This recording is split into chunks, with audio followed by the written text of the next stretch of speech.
Hello, everyone, and welcome to What's on My Mind with Fiona. I'm your host, Fiona Kane. So, again, I'm talking about some things that are in the news this week, various topics, but I will start with talking about a couple of things that are in the news in Australia. And one of those is that the South Australian Labor government, they've introduced, debated, and passed a Conversion Practices Prohibition Bill. And they did it in under 2 hours in the Legislative Assembly. It's not until you do a podcast that you realise that you don't know how to say words. You know how to read them and you say them in your head, and then when you actually say them, it doesn't sound the same. Anyway, they ran the bill through, and under the new law, what the idea is to be supportive of someone with gender dysphoria. The problem is it's quite the opposite, in my opinion, because, and I think I have explained this in a previous episode, but I will explain it again for those who haven't heard me explain it before.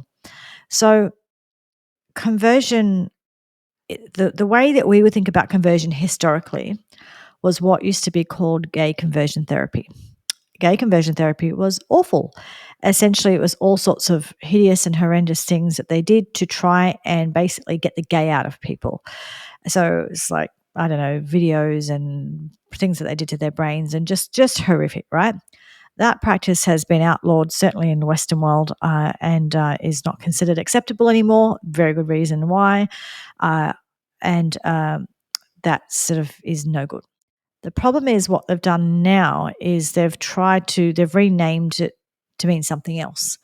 So because most people, their position around conversion therapy straight away is, oh no, that's terrible, that's bad, we've done that before, it's awful, we can't do that. So what they've done is they're using that in this case, because on the surface of it, it sounds terrible. So you would definitely go against it, which I would understand. I would go against it as well if it was the old style conversion therapy. But what conversion therapy means now, what they're referring to when they were talking about it in regards to people with body dysphoria, is conversion therapy is classed as anything other than affirming someone. So when someone goes to get help with the therapists or medical professionals or whoever in regards to their body dysphoria, and they say, I believe that I'm in the wrong body, the only therapy that's acceptable is affirming that. So saying, yes, you are in the wrong body. And that, of course, is malpractice. That's just disgusting. I mean, a psychologist's job is not to affirm you. It's actually to help you navigate what's going on and why you're having a problem, right? So a psychologist's job is naturally you're going there because you're having a problem. So their job is to challenge you, to help you, navigate what's going on in your mind, what's going on in your life, figure out what could be contributing to whatever's going on for you. So if you are having mental health issues, if you're having body dysphoria or any of those issues, it's their job to help you uncover what's behind it. And what we see in many of these cases is that it's quite common that especially in these young people, it's very common that they might be on the autism spectrum. It's also very common that they're people who suffer from depression and anxiety and those kinds of issues. And what happens is they're told that the depression and anxiety is because they're in the wrong body, so they just need to be in the right body and then they won't have the problem. But that's not how it works, because what we're seeing in the data is that it actually gets worse, not initially, but later after they have these surgeries and things. It doesn't solve that problem. And what we're also seeing, though, is there is a lot of people who are doing these transitions and having surgeries and things who have been sexually assaulted or in some way harmed or traumatized in that way. And so what they're actually doing is getting their bits cut off that kind of they associate with the sexual assault. So it's girls having mastectomies, that kind of thing. They're doing that, or they call it top surgery, but I refuse to call it that. Getting your boobs cut off is not top surgery. But they use these cutesy names to make things sound better or non-scary or whatever. But you've got to use the real names because you've got to understand what you're doing and go into it understanding fully what you're doing. So anyway, so when we know that a lot of the people that that have these issues, if not all of the people, but certainly the biggest percentage of them, it would probably be like 99%, if not 100%, who have these issues, that have them for other reasons.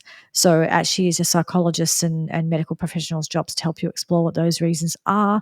I heard a case the other day of a detransitioner talking about it, and she turned out to have a massive hormonal issue, and it was about a certain hormone that she didn't have or something that was causing her to feel the way she did, and they just needed to treat the hormones. That's it. But she didn't need to change sex. She wasn't in the wrong body. So they need to investigate if there's a physical reason why you're having these symptoms, if there's a psychological or trauma or something like that. They need to get to the bottom of those. So with this bill that's gone through, and this is happening in a lot of different places around the world. It's certainly been a thing in the US. It's a state-by-state thing there in the US, so I'm not quite sure which states. I assume the red states have it less so, and the blue states have it more so. But essentially, when you the affirmation only rule says that child or that person comes to you, and you just say, "Oh yes, you are in the wrong body," straight away, right? So, and what that means ultimately is you put them on the path. And what we know from the Cass review, which was a 4-year review done in the UK by Dr. Hilary Cass, is that. Most people, puberty solves their problem. Most people, it gets resolved. They don't need to do the surgeries and things. And what she found, Dr. Cass, is that when people, even when they socially transition, so people say, "Oh well, it's safe just to socially transition. You can just do that," And what she found though is that when people socially transition, they're more likely to go through the whole thing, because it's like once you've told everyone, my name's this now from now on, and you cut off your hair or you do grow your hair, you do whatever it is, and you start acting like the other sex, and you start whatever that means, and you start putting on their clothes and getting everyone used to that they have to give you a new name, whatever. Once people have done that for a certain amount of time, and they often it kind of changes everything around them everywhere, right? So it's quite disruptive. And once they do this, then they kind of, even if they start doubting it, they start sort of thinking, "Oh, I can't say anything because I've put people through so much to get here that I can't now then say that I was wrong." And also, if they do either detransition later on or change their mind along the process, all of those people that were very supportive of them when they first went online on these chat sites and things, and they first went online and said, "Oh, I'm depressed. What could it be?" And someone comes along and says, "Oh, it means you're in the wrong body." Those people that embrace them and support them and give them lots of attention, lots of love, and what appears to be love anyway, and lots of affirmation and support and everything. As soon as they raise doubts, as soon as these children or these people start saying, "You know what? I actually think I might be wrong. I think I'm wrong about being in the wrong body. I think I'm in the right body. I think I'm fine as I am." These people, not only do they kick them out of the herd, they just get kicked out and kicked to the side, but they actually punish them and they go after them and they try and bring them down. So there's nothing that anyone who changes their mind or detransitions ruins their cause. So they have to destroy them no matter what. So it's like Scientology or something, right? It's the same thing actually. So what's happening is it's the pressure, the difficulty of changing a mind is huge from so many levels, and they lose a lot of support, and also they've upset the apple cart in so many places and stressed their family and whatever else. They feel like they can't change their minds. So essentially, once people socially transition, they're more likely to go all the way, and so even socially transitioning is a problem.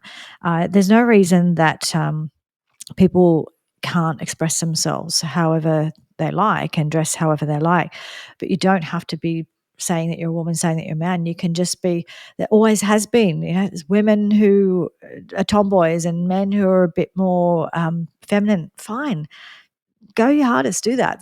You can do that without having to think or be whatever, think that you're in the wrong body. So that's what's going through at the moment, what's gone through in South Australia, which essentially makes it illegal for anyone to have a conversation with someone about, okay, you might feel that you're in the wrong body, but let's explore that. And it doesn't mean smashing someone over the head and saying it's not possible, you can't be, and something, whatever. It's just like, okay, let's explore that. Because if anyone came to you with any other thing, you would do that. If someone with anorexia came to you and they're like 35 kilos, which is, for anyone who's not in Australia, that's very small weight, right? It's the weight of a child. If a grown person came to you and said that they were emaciated and told you that they were fat, you don't just affirm them. You actually say, well, let's explore why you feel that, because it's clearly not true. So let's explore it, right? You would do the same thing if someone says, I identify as being someone who's disabled. Can you cut off my leg, or can you blind me? Which is the sort of thing that's starting to happen now. So it's the same thing if someone comes along and says, I think I'm in the wrong body. No, it's most likely not true. So let's just explore. Right. And the problem is that it's been made kind of pretty much illegal to do that. And so what happens, as I've said it before, is they see the psychologist, and the psychologist is only allowed to affirm, and they lose their job if they don't do that sort of stuff. So not many speak out.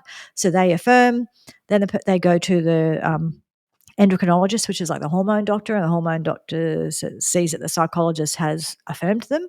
So they say, okay, they've done the work. That means this person's ready. I'll put them on the medication. Then they go to the surgeon, and the surgeon says, oh, well, the endocrinologist is okay with it. The psychologist is okay with it. This person must be genuinely ready to do this surgery. So everyone assumes that the other person's done the work. But with affirmation only, you can't do the work. There's no work. It's just like, oh, yes, you are in the wrong body. And so what we're doing is, and it's kind of like it's said to be sort of kind, but it's like, well, I know if out of 100 people, maybe one of them really was, and I don't actually truly believe it, let's just say it's true, one of them really was in the wrong body. So out of 100 people, one of them really was. Do you do surgery on all of them just in case one of them happens to be in the wrong body, so one of them can feel better at the end of it? The other 99, now you've just wrecked their life? No. So this is the same thing. You don't just transition everybody in case it will help one person. You transition nobody, help them and give them support for their health, mental health, whatever they need. And then when your time has gone by and there's one person out of however many that still will benefit from proceeding, you proceed with that person. But it's like, oh, well, it'd be like if I said, I don't know, I'm going to make up a number. I don't know the number, but X amount of people get burst appendix, and you can die from burst appendix. So it'll be a lot kinder if that didn't happen. So let's just cut out everybody's appendix just in case. Like, you just don't do that. Actually, it's not a good example, because cutting out appendix, even though it's an operation and everything, doesn't really change that much. What's another example that I could think of? It could be that a lot of women end up with problems with their their reproductive organs as they get older. So let's just cut them all out when they're young, so they don't need to worry about it. They can't have children. So it's like, a lot of women end up with breast cancer, right? So let's just cut off all women's boobs when they're 12 years old, right? No. So it's just like, just this affirmation only thing is really terrible, and that's why it's really terrible. Being kind to people, yes. Helping them, yes. Giving them support and compassion, yes. But just affirming people in their delusion, in their mental health, is not helping them. And we need some grown-ups to show up in the room and actually tell them that, rather than people who think it's compassionate to just say yes, yes, yes. It's compassionate to say, no, let's just put on the brakes here. You might be right, but let's explore, right? That is a better way to do it. So the other thing that's happened this week that I wanted to tell you about, I'm just looking for it here. I saw that there. Oh, the other thing is that Kelly J. Keane and I think I talked about it last week, actually, Maura Deeming, the Australian politician. She's been in court. Actually, I haven't seen the outcome of it, so I won't go into detail this week. I have to have a look and see if there's been any resolution of it. But essentially, Maura Deeming is an Australian Liberal politician, and she was kicked out of the Liberal Party for a year, I think it was, for attending Kelly J. Keane's Let Women Speak march, like march kind of gathering sort of thing, because a small group of neo-Nazis that had nothing to do with them showed up, and they were blaming her for that. And they sort of carry on what they've done this week. Honestly, the the stuff that's been going on in court, the amount of gaslighting going on in court, they would much prefer to believe what the neo-Nazis say than what the women say. It always comes back to, we just don't believe the women. Always comes back to, don't care what the women say. The man who thinks he's a woman knows better, or the neo-Nazi knows better. It's just, it's extraordinary. Anyway, I haven't seen what the outcome of that is yet, but it's just unbelievable. And that's our Conservative Party. This Liberal Party in Australia is our Conservative Party. Why aren't they being conservative? Seriously, we need, that's one problem with politics at the moment, is that in Australia anyway, a lot of our parties they've gone closer together rather than further apart, and we actually need two distinct choices so that we know that that person's going to do something different. And having a Liberal Party, which is our Conservative Party in Australia, carry on like this is just beyond disappointing. It's terrible. Anyway, so the other thing I wanted to talk about, so I was just looking at my notes here because I thought it was in here, but it doesn't seem to be. Okay, so the other thing that actually came out this week that was good news or interesting news was that in the US, in a letter to the American Academy of Pediatrics, 22 US attorney generals accused them of lying about puberty blockers being reversible and accused them of misleading and bullying thousands of parents into destroying their children's sexual development when it comes to treating children diagnosed with gender dysphoria. So it's abandoned its commitment to sound medical judgment. It is abusive to treat a child with biological altering drugs that have unknown physiological trajectory and endpoint. It's also inhumane to endorse such experimentation without confident safety profile, especially in if more times than not it proves to be medically unnecessary. So that's true. So essentially, this 22 attorney generals are saying that the American Academy of Pediatrics have to stop doing this. Again, it's the doctors that are doing this. And we know there's data showing that it proves to be more detrimental than positive overall. And they keep saying, everyone you talk to who's an activist in this field tells you that that these puberty blockers, they just put it on pause and then you just pick it up again. It does not work like that. Once you block the puberty, these drugs are to be used for, say, children who maybe start going into puberty at 7 years old or something, and that's where it's appropriate to put it on hold because going through puberty at that age is not appropriate and has a lot of health problems, right? So the drugs have a purpose and they can be really useful in those situations. But actually stopping a proper puberty that's supposed to happen at the right time, once you do that, it's likely it's not going to happen again. And what we're seeing again is we're seeing children ending up with osteoporosis when they're in their early 20s and cancers and all sorts of problems. You cannot put a natural puberty on hold. And what we do know from the data is puberty solves the problem in most cases. So the majority of kids, they just need to go through puberty. Once they've gone through puberty, they are fine. So putting them all on puberty blockers, saying, oh, they're just a pause button. It's just a pause, and then you just unpause and it goes back to normal, does not work that way. There's a lot of evidence to say that it doesn't work that way. And there's been never any proof that it worked any other way, but they just said there was because the ideologues and activists just say there is, because as long as we just say there is, there is. But there's no proof, and actually there's a lot of proof that it does harm. So hopefully these legal people will get people in the American Academy of Pediatrics to wake up to themselves. This is just so frustrating because in all over Northern Europe and Norway and places like that, and Sweden and in the UK, everyone's kind of like, stop.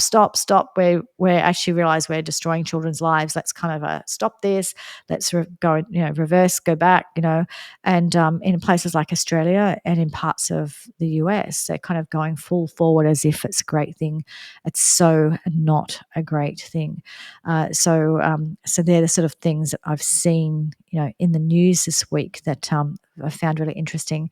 The other thing that I will touch on before I go, the other thing that's in the news this week is in regards to health news, is that in the US, the Senate hosted a historic 4-hour bipartisan hearing on chronic disease with doctors from Harvard, Johns Hopkins and Stanford.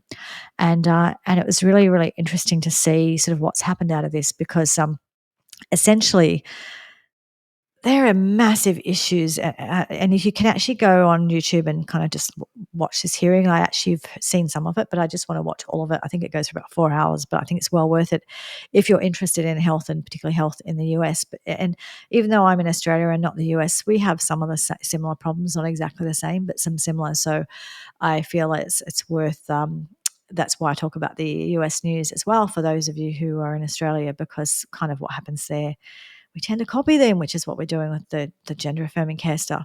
So anyway, the problem is everything's so divided these days, and because RFKJ, Robert F. Kennedy Jr., is one of the people that was behind this, and now he's, he was a Democrat. His family have always been Democrats. He became an independent, and now he's supporting Trump because he can see that Trump is the one that's more likely to follow through and do these things, whereas the far left, which is what is in at the moment, they're unfortunately are only interested in transgender kids and things like that. They're not interested in health. So anyway, so he's just going with who's going to do the health thing. But of course, it's like, if anything to do with Trump, it means it's evil and bad, and we can't support it. So essentially, half of the country's not paying it, is trying to undermine all of this, which is just really sad. It's like, just do the health stuff. You don't have to take sides in regards to the health stuff. Just do the health stuff. But no, they have to tear it apart because RFKJ is involved, and people like Gillian Michaels spoke. She was actually really, really good. She's people might remember her as like a trainer from one of I think The Biggest Loser. And at the time, I kind of when I first saw that she's doing podcasts and stuff lately, I sort of I remember what she was like. But she's actually she's really sensible, and she's grown and learned and stuff like we all have in the weight loss industry about the things that we got right, the things that we got wrong, and all that sort of stuff. But essentially, much of the media who are sponsored by Big Pharma and Big Food, they choose to mock it, and that what they did is they called it the Woo Woo Caucus. Woo Woo meets MAGA, and that's sad because they had a lot of really important stuff to say. Michaela Peterson, now Fuller, I think is her name. She's married. She talked about how the lion diet has kind of helped her with her autoimmune issues. She's not saying everyone should do that, but she's saying, hey, it'll be really, really good. Like a lot of people have been helped by that. Let's actually put some funding into studying it. So she's not saying it's right or wrong, just, hey, it's working for these people. Let's put some money behind it and let's actually just look at a study, and which is a really good idea. Rather than just saying it's bad, if it's obviously working for people, do a study, find out the good and the bad of it. And, ultimately it probably is useful diet for people, and we need to learn if it works, how it works, how long it works for, what you need to do to support people while they're doing it. That will be sensible rather than just saying, oh, you're all stupid for doing it, when clearly people with autoimmune diseases were getting amazing results. So just, anyway, so she was talking about that, which was really interesting. So her speech was really good. Gillian Michaels, she actually got a standing ovation, and she was talking about the chronic disease epidemic, and she described it as an extinction level event. I think she's probably right there, that there's just so many issues. And she was just talking about all of the sinister events that, in big food and big pharma and big farming and all of that, that's basically changed our food system, particularly in places like the US, where I think children are eating, I can't remember the numbers, but it was like 70% or 60% ultra processed foods. Everything's changed, and we're also sort of unhealthy now. And even though we've been living longer, what I see, and this is happening in Australia too, what I see is, people live longer, but they start having diabetes and heart disease and those sorts of issues in their 20s, 30s, 40s, whatever. And then they might live until they're in their 70s, but they have 20, 30 years of chronic bad health. And it's not good. It's not quality. And that's what's happening now because of our diet and lifestyle. And the problem is there's so much corporate greed involved in this. I've gone on and on and on about this in Australia. We've got a lot of the same issues. For example, if you go to your GP in Australia and say you're diagnosed with high cholesterol or fatty liver, they'll go into their little database and print off a diet for you, and the diet will most likely be made by a cereal company like Sanitarium. And Sanitarium are first of all, they're Seventh-day Adventists, so they don't believe in kind of animal produce and stuff for religious reasons, not for science reasons. And also, they're a cereal company. They want to sell lots of cereal. So instead of telling you actually that fatty liver you're having, that high cholesterol is being driven by all of that cereal that you're eating, they're going to say eat lots of cereal and whatever you do, don't eat eggs, and definitely don't eat bacon. So they're actually giving you the wrong advice. The doctors don't realize that. They don't realize it's the sanitarium is making they just say, oh, this is a database that doctors should use, and they just use it because like they're busy and they've got lots of other things to think about. So we've got those kinds of problems here. We've also had, we had a heart tick for a while with our Heart Foundation. The Heart Foundation do good work as far as letting people know about risks of heart attacks and what to do and all that sort of stuff. But they had this terrible heart tick that they didn't take sugar into account, and food companies were paying $30,000 to get a heart tick, and it could be a really high sugar product, but as long as it was low in fat, which fat isn't the problem. And they were, so anyway, that went by the wayside when people like me protested against it for a long time. Now we've got a food star rating system. They do take sugar into account now, which is good, but it's still highly flawed because it's a voluntary system. So essentially, if you've got a product that's not going to get many stars, you're just not going to volunteer to put stars on it, are you? Because why would you? I think they're trying to change that and make it compulsory, but I don't think that's going to come in for a couple of years. Anyway, all of these kind of star systems and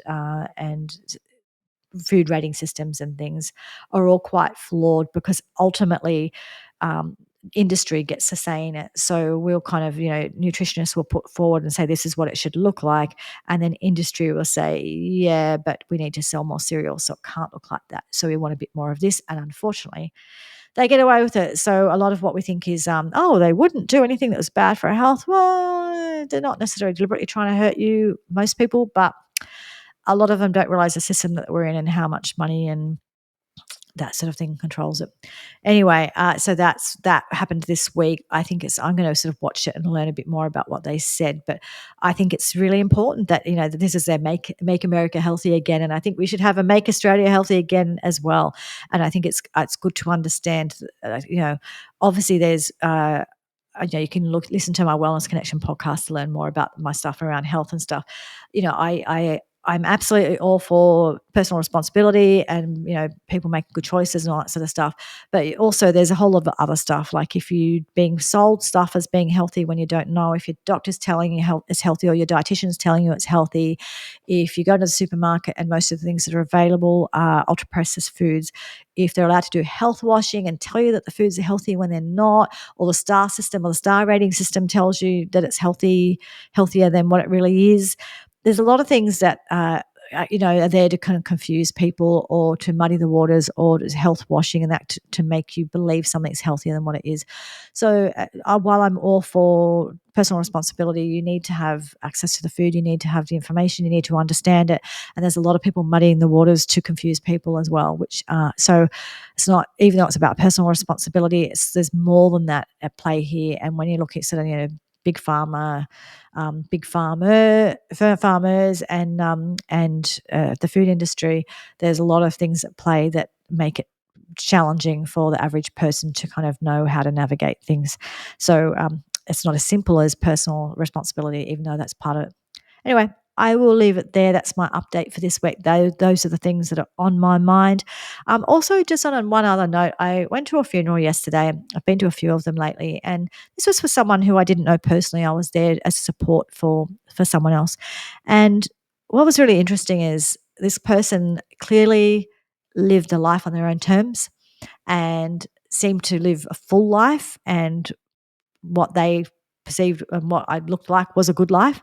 And I just thought, well, that's what it's about, isn't it? So it's not always just about, oh, it's sad that someone's gone. It's also, has that person lived a full life and a good life and life on their own terms? And this lady certainly appeared to do that, and which is great, So it's like, life is short. We do have to kind of live a full life and do the things that we need to do. So, and actually on another note too, this morning I heard the news that the actress Maggie Smith passed away, and she was an older lady, and it's not natural. It's we all eventually go when we get to that age. But she's a magnificent actress, and she's been in so many things, and I loved her in so many things. But I just really warmly remember her in Downton Abbey. The one-liners from that character were fantastic. She played that. I can't remember the name of her character, but anyway, that character brilliant. And I'll always remember her as that character from Downton Abbey, and the great one-liners and things. She was brilliant. And Maggie Smith also, she showed that you can grow old gracefully, and you don't need all the Botox and the fillers and all of those things, and still be in the industry and still have a full life. And so anyway, RIP to her. She's brilliant, and I'm sure she'll be remembered warmly by many people as far as her acting abilities. I know anything about it personally, but great actress, and she's at least she's left a great legacy of cinema and TV and stuff that we can enjoy into the future.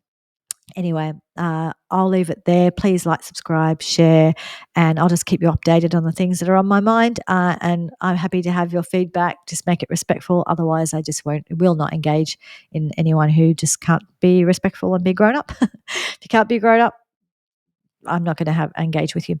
Anyway, I hope you have a great week, and I will talk to you all next week. Thanks. Bye.